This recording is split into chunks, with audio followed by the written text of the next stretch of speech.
یزید نے اپنی زندگی میں ہی اپنے بیٹے معاویہ کو اپنا جانشین مقرر کر دیا تھا۔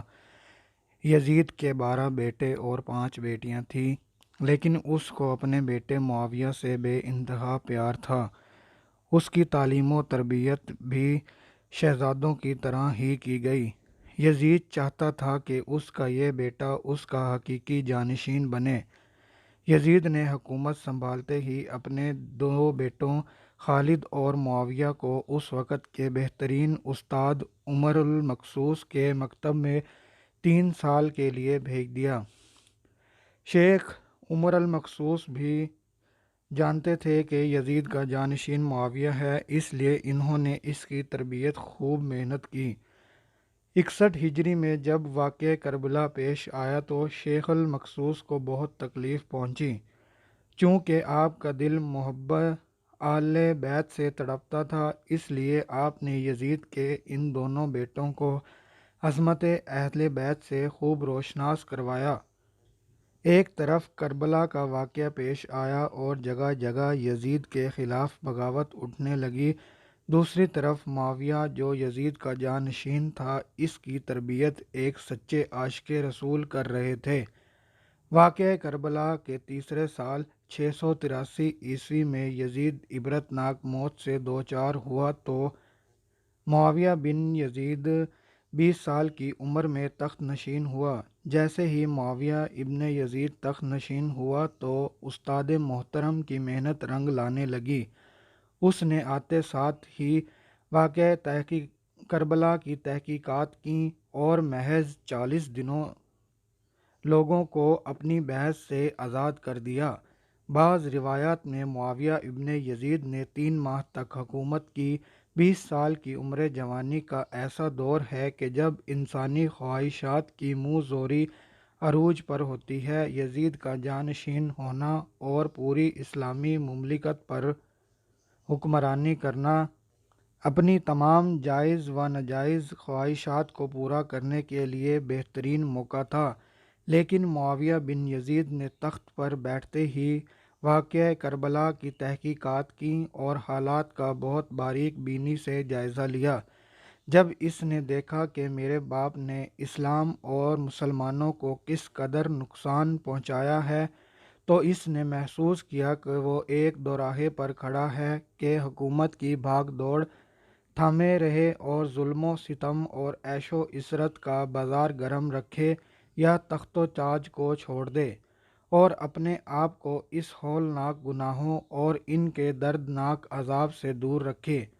بالآخر اس نے فیصلہ کر ہی لیا۔ اس کا فیصلہ ان سچی تعلیمات اور اس ایمان کے طفیل ہی ممکن ہوا جو اس کے رگوں میں شامل ہو چکا تھا۔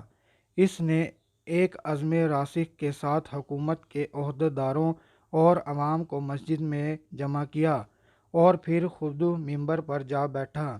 اس نے اپنی تقریر میں سب سے پہلے خدا کی حمد اور اس کے بعد رسول اللہ صلی اللہ علیہ وسلم پر درود بھیجا اور پھر یوں کہنے لگا، میرے باپ یزید کو جب حکومت ملی تو وہ اپنے اعمال اور بد کرداری کی وجہ سے ہرگز اس کا اہل نہیں تھا، لیکن وہ بھی اس پر قابض رہا اور اس کا نفس اس سے بدترین کاموں کی ترغیب دیتا رہا۔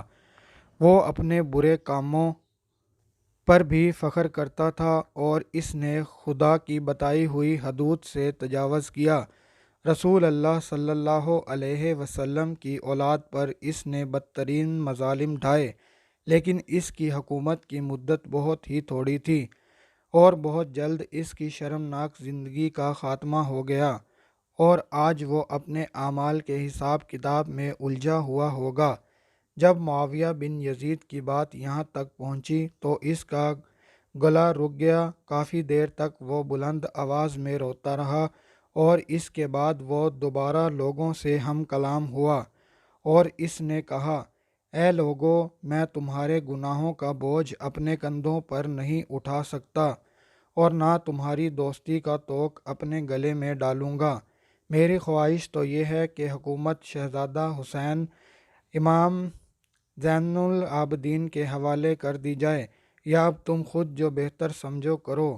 یا وہ حکومت کرے جس کا تم انتخاب کرو، میں اپنی بیعت سے تم لوگوں پر سے ہاتھ اٹھاتا ہوں اور اس خلافت کو ٹھکراتا ہوں۔